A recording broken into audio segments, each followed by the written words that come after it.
নমস্কার বন্ধুরা, আজকে আমি এই বাঁধাকপি যে মাদা তৈরি করব আপনাদের সামনে। আপনারা দেখুন, এই বাঁধাকপির মাদাটি হবে 16 ইঞ্চি বাই 18 ইঞ্চি। মাদা থেকে মাদা 16 ইঞ্চি, মধ্যবর্তী ফাঁক 18 ইঞ্চি আপনারা করবেন। আমি মাদাটা করছি, আপনারা দেখুন।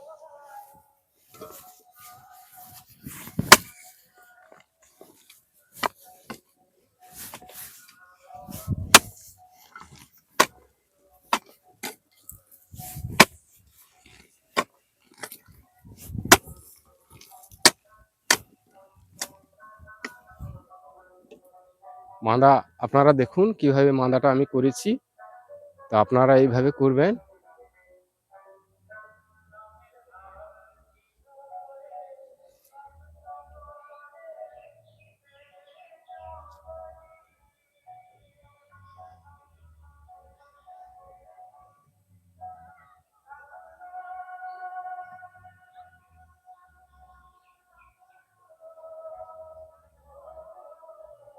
এর পরের অধ্যায় আপনারা দেখতে পাবেন এই মাদাতে কম্পোস্ট সার কিভাবে দেওয়া হয়েছে।